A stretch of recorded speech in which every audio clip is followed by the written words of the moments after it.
আমি কিন্তু বারবার বারবার তোমাকে সাবধান করে দিচ্ছি, সাবধানে হাঁটো, একেবারে মেপে মেপে পা ফেলো, এই শিবলিঙ্গের যেন কোনো ক্ষতি না হয়। হ্যাঁ, সে আর বলতে আমার ক্ষতি হয় হোক, কিন্তু তোমার শিবলিঙ্গের কোনো ক্ষতি আমি হতে দেব না। সে তুমি যত যাই বলো, তীর্থযাত্রা করতে গিয়ে এই যে শিবলিঙ্গ লাভ করছি, তাকে আমি ঘরের পাশে স্থাপন করবই করবো। হ্যাঁ, বছর বছর শিব পুজো করে তো আমাকে পেয়েছো গিন্নি, তারপরেও আবার তোমার শিব পুজো করতে হবে। আবার আবার তুমি না মাথাটা গরম করছো। আর সেটা আর নতুন করে করার কি আছে গিন্নি, সে তো এমনিতেই গরম হয়ে আছে। ওই গরমটাই তো দেখলে, এদিকে খেতে পড়তে উঠতে বসতে, সে আমি তো তোমার ভরসা গো। তাতেই তো আমাকে ফর্সা করে দিলে গিন্নি। এই আমি ছিলাম বলে তুমি বেঁচে গেলে, তুমি তো ভোলা মহেশ্বরের মতো ভুঁড়িটাই পেয়েছো গো। পার্বতীর জন্য দক্ষ যজ্ঞ করা কি তোমার কম্য? তবে এটাও কান খুলে শুনে রাখো, তুমি যদি ঘরে ফিরে আমার শিবলিঙ্গের প্রাণ প্রতিষ্ঠার ব্যবস্থা না করো, তবে আমি দক্ষ যজ্ঞ শুরু করে দেবো। হ্যাঁ, সেটা আমি এখন থেকে টের পাচ্ছি।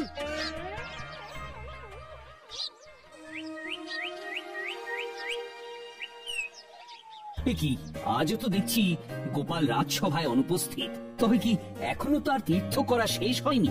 শেষ হলেই বা তাকে পাবেন কি করে মহারাজ? তার কি আর সবার কাজে মন আছে? তার মানে খবর আছে মহারাজ, গোপাল এখন মন দিয়ে সংসার সামলাচ্ছে। সে এখন গিন্নি অন্ত প্রাণ, গিন্নির কথায় উঠছে আর বসছে। তাই গিন্নি হুজুগ ধরলেই সেটা গোপাল কিভাবে সামলাবে খালি তাই ভাবছে। শুধু কি ভাবছে, একেবারে কাজ করে দেখাচ্ছে।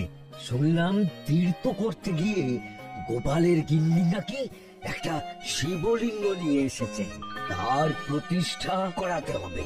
এখন গোপালের ধ্যান জ্ঞান সেটাই। তার জন্য নাকি গোপাল এখন হিমালয় ফেরত সাধুর কাছেও যাবে।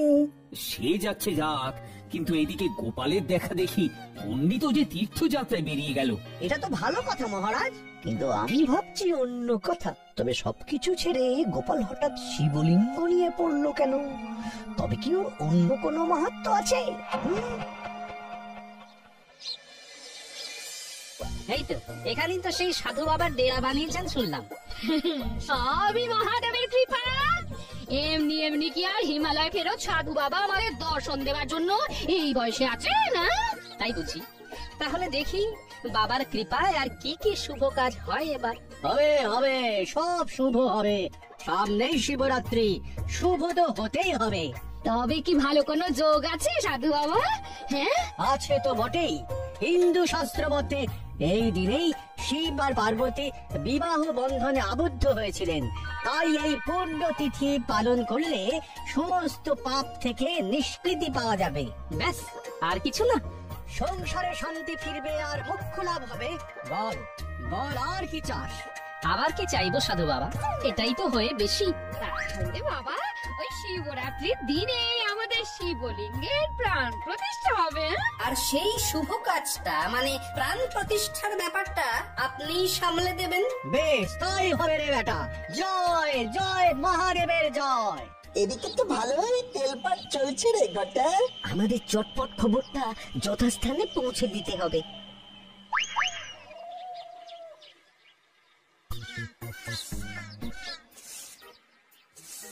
কি গো গিন্নি, তোমার মুখটা আজ কেমন যেন থমথম করছে? থমথম করবে না তো কি করবে শুনি?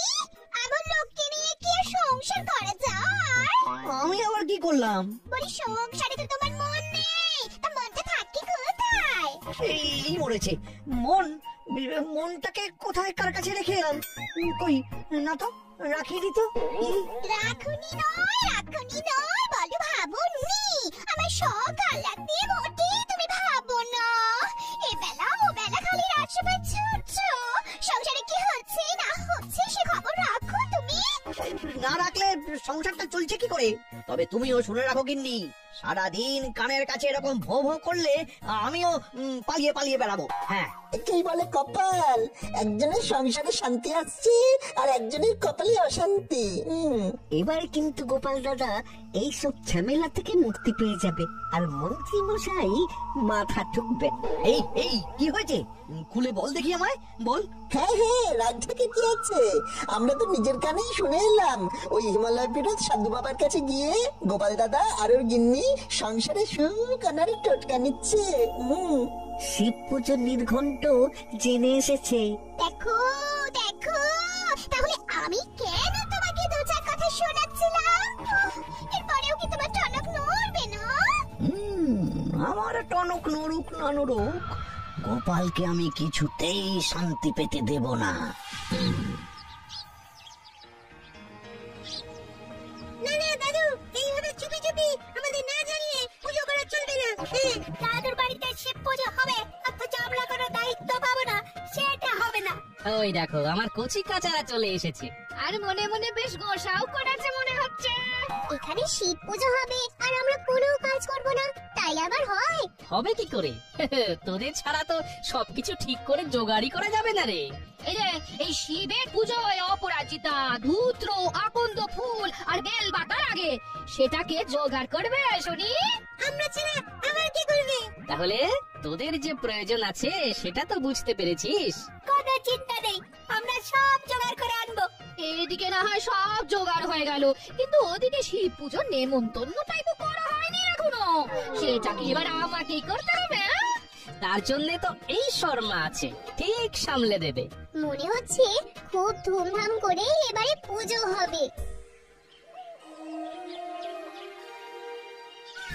তাহলে মন্ত্রী, আপাতত তেমন কোনো উৎসব অনুষ্ঠান নেই, তাই তো? থাকলেই বা কি মহারাজ, ভেতরে ভেতরে কে যে কি করে ফেললো সেটা তো আর জানতে পারছি না। মন্ত্রী মশাই বোধহয় গোপালের বাড়িতে শিবলিঙ্গ স্থাপনের কথা বলছেন। তেমন কিছু হলে গোপাল নিশ্চয়ই আমাদের ডাকবে, আমি নিশ্চিত। সেই আশাতেই থাকুন আপনি। হ্যাঁ, গোপাল করবে নিমন্ত্রণ, তাহলেই হয়েছে। না না, এখনো কিছু হয়নি, তবে এবার হবে, মানে নিমন্ত্রণ। এই তো গোপাল এসে গেছে। তাহলে ওই কথাই থাকলো মহারাজ, আগামী শিবরাত্রির দিন এই গরিবের বাড়িতে আপনি সহ সকলের নিমন্ত্রণ। শিবলিঙ্গের প্রাণ প্রতিষ্ঠা হবে। কিন্তু একা হাতে গোপাল সব দিক তুমি সামলাচ্ছ কি করে? পুজোর কাজ তো বড় কথা নয়। আমি থাকতে গোপাল ঝামেলায় পড়বে, এমনটা ভাবলেন কি করে মহারাজ? কোনো চিন্তা করো না গোপাল, পুজোর দায় দায়িত্ব খুঁটি নাটি আমি সব সামলে দেব। বাহ বাহ বাহ, পুজোটা গোপালের বাড়িতে হচ্ছে বটে, তবে তার জন্য তো সবাইকে সাহায্যের হাত বাড়িয়ে দিতে হবে। এই অজুহাতে মন্ত্রী মশাই ষড়যন্ত্রী মশাই হয়ে যাবেন, সেটাও বেশ বুঝতে পারছি। তবে এখনই ওকে ঘাট থেকে নামিয়ে ফেলা যাবে না। মন্ত্রী মশাই নিজে যখন সব সময় গোপালের সঙ্গে সঙ্গে থাকবে, তখন আর চিন্তা কি? হ্যাঁ, কি গোপাল, তুমি খুশি তো? গোপালের বাড়িতে হবে শিব পুজো, তাই রব উঠেছে সাজো সাজো। মহারাজেরও যখন এইরকমই ইচ্ছে তখন তাই হবে। আমার যখন যেমন প্রয়োজন তেমনটা মন্ত্রী মশাইকে জানাবো, তবে কাজের কাজটা নিজেই বুঝে নেব। তুমি নিশ্চিন্তে থাকো গোপাল, আমি চীনে জোকের মতো তোমার সঙ্গে লেগে থাকবো। এবার আমার কোনো সন্দেহ নেই যে পুজোটা তুমি মন দিয়েই করেছো। হ্যাঁ, এতক্ষণ তাহলে সন্দেহ ছিল বুঝি? সেটা একটু ছিল বটে, তবে এবার যখন তুমি নিজেই আমাকে সাধু বাবার কাছে নিয়ে যাচ্ছ, তখন আর কোনো ভাবনা নেই, চিন্তাও নেই। হ্যাঁ, তবে আমার যে চিন্তা হচ্ছে কি নেই, মন্ত্রী মশাই ছুঁচ হয়ে ঢুকে ফাল হয়ে বেরোবে। কি আবল তাবল বলছো বলো তো? মন্ত্রী মশাই যেচে সাহায্য করতে চাইছে, তার মানে নিশ্চয়ই এর পেছনে মন্ত্রীর অন্য কোনো উদ্দেশ্য সে আছে। তোমার সন্দেহবাতিক মন গো, সন্দেহবাতিক মন। তাই মন্ত্রী মশাই সাহায্য করতে চাইলেও সন্দেহ করছো গো। সেই সন্দেহ তোমার দূর হয়ে যাবে গিন্নি, একটু সবুর করো।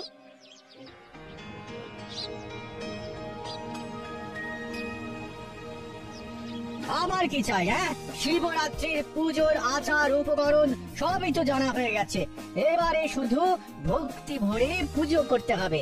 সেই পুজোটা যে আপনাকেই করতে হবে সাধু বাবা। তার জন্য যেমন যা অর্থ লাগবে আমি আমার সামর্থ্য মতো দেবার চেষ্টা করব। না না না, অর্থ নয়, ভক্তি ভাবটাই তো আসল। তবে শিবরাত্রির পুজো বড় একটা কম হ্যাপা নয় কিন্তু। এমন ভাবে কি করতে হবে আপনি একটু বুঝিয়ে দিন সাধু বাবা। 4 প্রহর ধরে মহাদেবের পুজো হবে। প্রথম প্রহরে জল দিয়ে, দ্বিতীয় প্রহরে দই দিয়ে, তৃতীয় প্রহরে ঘি এবং শেষ প্রহরে মধু দিয়ে শিবলিঙ্গের প্রাণ প্রতিষ্ঠা করতে হবে। তাহলেই পুজো শেষ? তাই আবার হয়?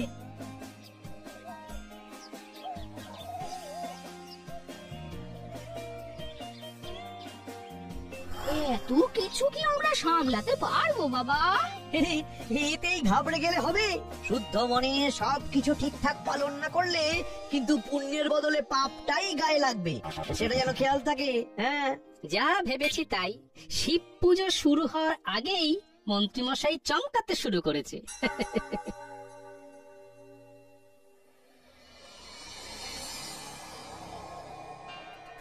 অত করে বললাম, তবু যদি ধরে একটু একটু টনক নড়ে, সেই সারাক্ষণ রাজসভা আর মহারাজের দায়িত্ব সামলাচ্ছেন।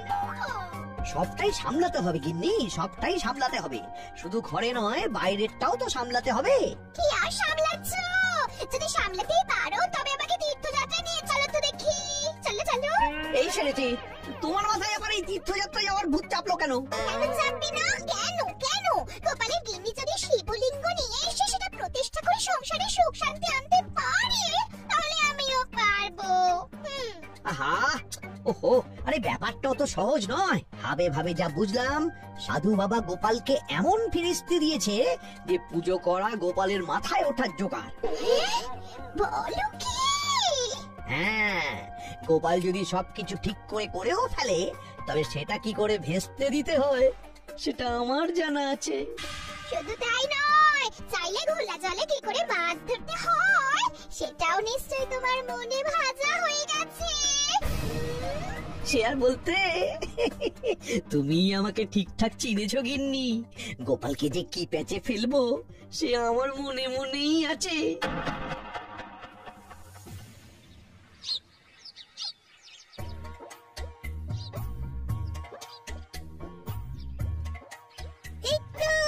এবার কেমন পুজো পুজো মনে হচ্ছে।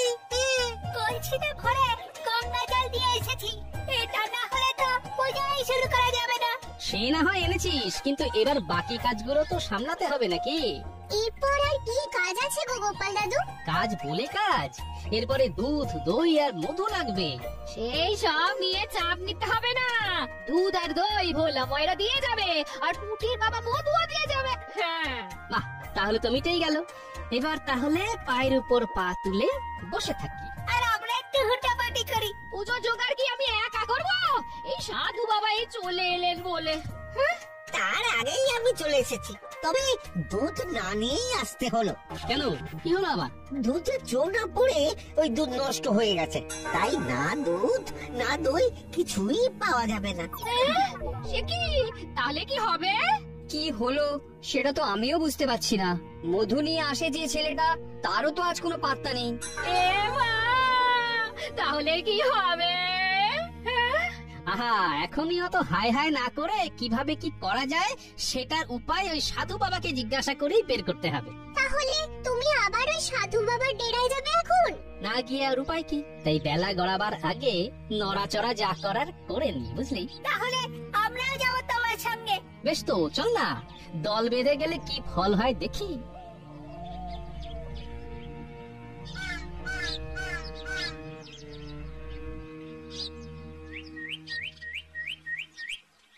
তাহলে যেমন যা বলেছিলাম তেমন সব গুছিয়ে ফেলেছিস তো? একেবারে দায়িত্ব নিয়ে চেপে দিয়েছি, সব জায়গায় আটকে দিয়েছি। আমরা এমন চেপেছি যে গোপাল দাদা পুরোপুরি চাপে পড়ে গেছে। যাই হোক শোন, প্যাচটা হালকা করা যাবে না। পুজোর জোগাড়ে যদি ঠিক মতো না হয় তবে পুজোই হবে না। আর পুজো না হলে পুণ্য হবে না। না, আরে গোপালকে বিশ্বাস নেই, তাই ও ডালে ডালে গেলে আমাকে পাতায় পাতায় যেতে হবে। আমি জানি গোপাল এখন কি করতে পারে, তাই এটা ওটা ছেড়ে মাথাটাকেই ঘুরিয়ে দিতে হবে, বুঝলি? আপনি কিচ্ছু ভাববেন না মন্ত্রী মশাই, সাধু বাবার খাতির যত্নের কোনো অভাব হবে না।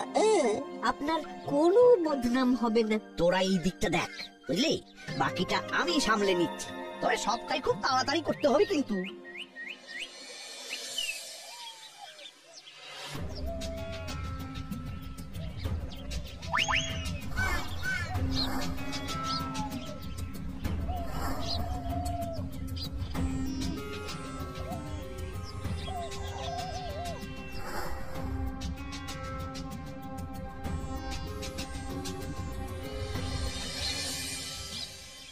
ইমা, এদিকে তো বন্ধ। যা, সাধু বাবা কোথায় চলে গেল? সাধু বাবাকে তো রাস্তাতেও দেখলাম না। যা ভাবছিলাম ঠিক তাই। প্রথমে দুধ, দই, মধুর যোগান বন্ধ হলো, তারপরে আবার সাধু বাবাও গায়েব হলেন। সবটাই কি আর এমনি এমনি? পুজো যাতে সুষ্ঠুভাবে না হয়, তাই যা যা হওয়ার তাই হলো। এবার তাহলে পুজো করবে কে? কি দিয়েই বা পুজো হবে? সব ব্যাপারেই বাধা পড়ছে কেন? না না, ব্যাপারটা এবার একটু তলিয়ে দেখতে হবে। তাহলে তো মুশকিল হয়ে গেল। কোনো মুশকিল নেই, সব মুশকিলের মুশকিল আসান এই সমাধানানন্দ আছে তো। ইনি আবার কিনি? হ্যাঁ, কেমন যেন চিনি চিনি মনে হচ্ছে। পুজো করা নিয়ে ঘাবড়াস না বেটা, ওটা আমি সামলে দেব। সাধু বাবার খেল কেমন জমে সেটা দেখার জন্য সাধু বাবাকে ময়দানে নিয়ে গিয়েই ফেলতে হবে। গোপাল দাদু, আবার তো সাধু বাবা হাজির হয়ে গেল। তাহলে চলুন বাবা, এই পুজো পাঠ শুরু করে দেন, চলুন।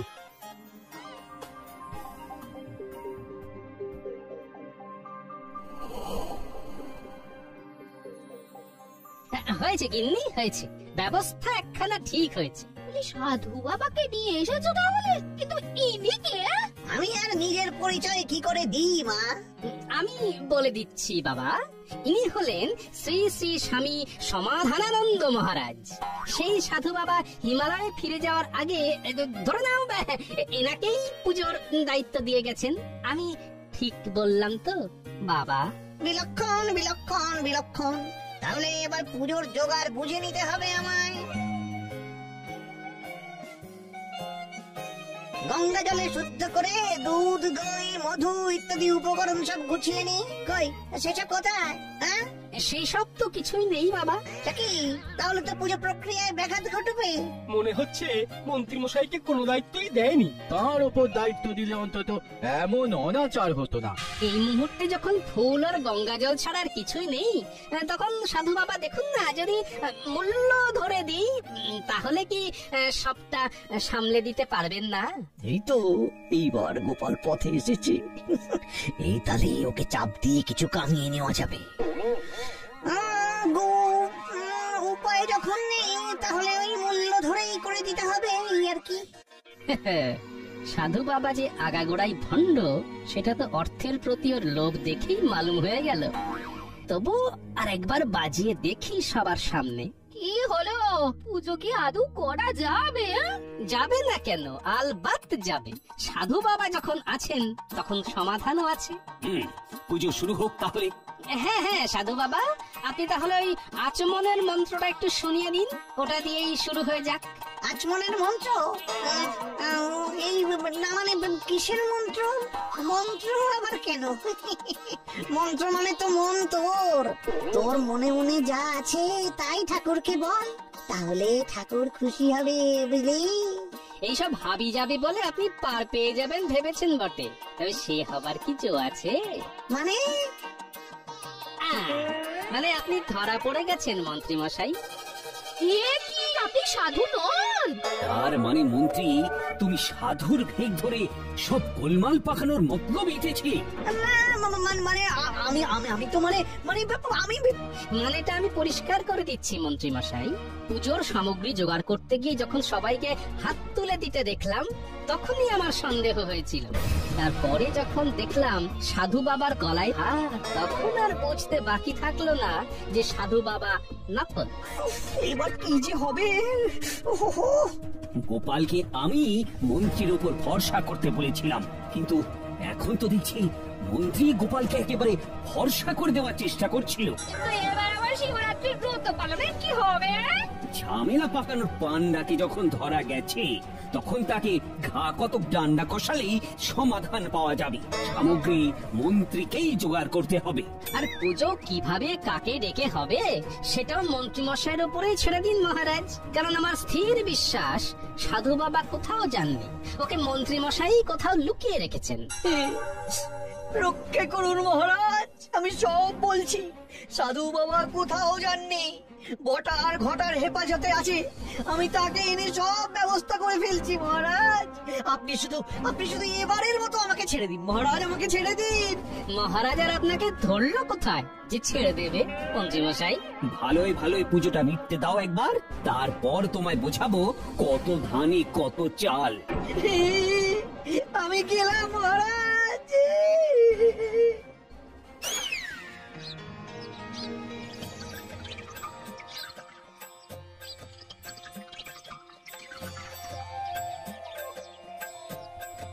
কি গিন্নি, এবার খুশি তো?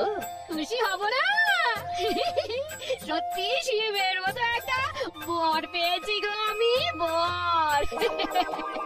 যাক, এতদিনে তাহলে সার কথাটা বুঝেছো তুমি।